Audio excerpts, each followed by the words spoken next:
Bonjour à toutes et à tous. Dans la vidéo R et périmètre 2, nous avons montré que les grandeurs R et périmètre ne dépendent pas l'une de l'autre. Je vous conseille d'aller la visionner. On a fait deux exercices. Premièrement, périmètre est donné, l'air varie. Deuxièmement, l'air est donné, le périmètre varie.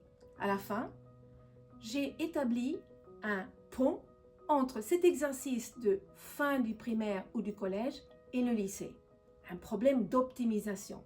Eh bien ici, on va regarder ce problème d'abord avec de la ficelle pour le concrétiser et ensuite avec cette courbe qui s'appelle une parabole qui correspond à cette équation de fonction qui est une fonction du second degré.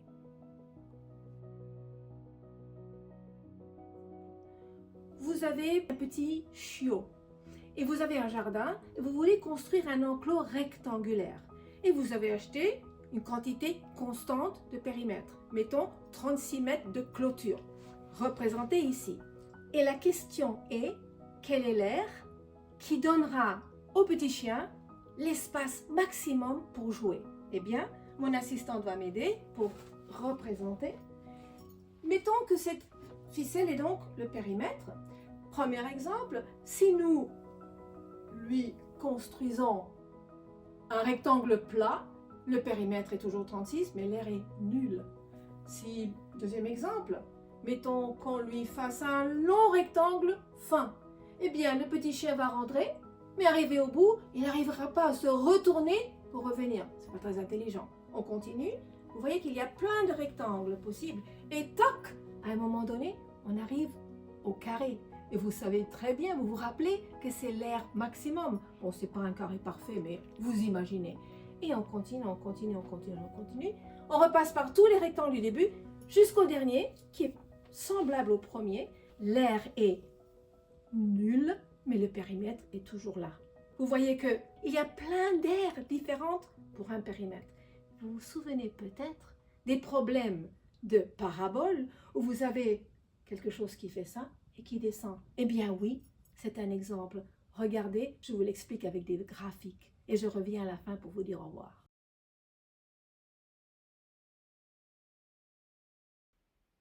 On a 36 mètres de clôture, le périmètre est donc constant. Voici l'expression algébrique de la fonction qui relie l'aire et la longueur de l'enclos. Sur l'axe des x, on a les longueurs, sur l'axe des y, les aires. Tout point de la courbe LA donne donc l'aire A en fonction de la longueur L donnée de l'enclos. La largeur n'est pas indiquée sur le graphique, retenez bien cela, mais on sait que le périmètre, c'est 2 fois la longueur plus la largeur.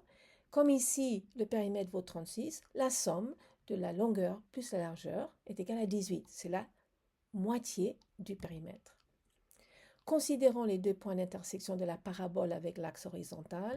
Celui de gauche correspond à la longueur de 0 m, donc la largeur vaut 18 mètres et l'air est donc nul. C'est un long rectangle plat de 18 mètres de long. Le point de droite correspond à une longueur de 18 mètres et une largeur donc de 0. L'air est toujours nul. C'est le même rectangle, mais on a inversé la longueur et la largeur. Regardons encore deux points, ceux en vert. Celui de gauche correspond à une longueur de 1 mètre et une largeur de 17. Donc l'air vaut 17 mètres carrés. Donc c'est un long rectangle de 1 par 17. Et celui de droite, c'est la même chose, c'est-à-dire c'est le même rectangle, mais c'est la longueur et la largeur qui sont inversées, mais l'air est la même, parce que les points sont tous les deux de la même hauteur, même air. Encore deux points pour bien comprendre le lien entre les points de cette courbe et ce qu'on a fait avec la ficelle. Le point de gauche correspond à un rectangle de 4 mètres de long et 14 mètres de large. Donc, l'air vaut 56 mètres carrés. Les voici. Et le point de droite, c'est encore une fois la même chose, c'est-à-dire l'inverse. C'est le même rectangle, mais cette fois-ci, c'est la longueur qui vaut 14 mètres, la largeur 4 mètres, l'air est pareil. Et le point qui est le plus intéressant, c'est le sommet de la parabole. On a 9 mètres pour la longueur et Donc la largeur vaut 9 aussi, parce que 9 plus 9 égale 18, c'est donc un carré de 81 mètres carrés. Le fait que ce soit le point le plus élevé, ça correspond bien à l'aire la plus grande. Restez avec moi si vous voulez comprendre cette formule algébriquement. Donc, premièrement, on a le périmètre, on l'a vu, il vaut 36 et donc la moitié vaut 18. Mais on veut exprimer la largeur en fonction de la longueur. Retenez bien cette formule en noir. Pourquoi? Parce qu'on va l'utiliser dans un instant. L'aire, la fonction qui nous intéresse, c'est la longueur fois la largeur. Mais on ne veut pas deux variables, on ne veut qu'une. Donc on va remplacer la largeur par l'expression en bas à gauche. Ce qui nous donne l'aire égale longueur que multiplie, entre parenthèses, la nouvelle expression pour la largeur, 18 moins grand L, etc. Je développe et puis je permute les termes pour avoir L au carré en premier terme. Et on a la formule du haut de la page. Mais en mathématiques, l'aire, dans ce cas, c'est la fonction de la longueur, donc f de L. On calcule la dérivée, qu'on ne va pas revoir ici, et on la pose égale à 0. Pourquoi? Parce que cette procédure nous donne les points qui correspondent à des maximums ou à des minimums. Dans ce cas, je remplace la dérivée par son expression, je la pose égale à 0, et qu'est-ce que je trouve? Une longueur de 9. Sur le graphique, voici le point 9 mètres qui correspond effectivement au point le plus élevé, le maximum. Et la double flèche nous rappelle que la dérivée veut dire la pente de la tangente. Quand une droite est horizontale, il n'y a pas de pente. Mettez-vous avec des skis dessus, vous n'allez nulle part.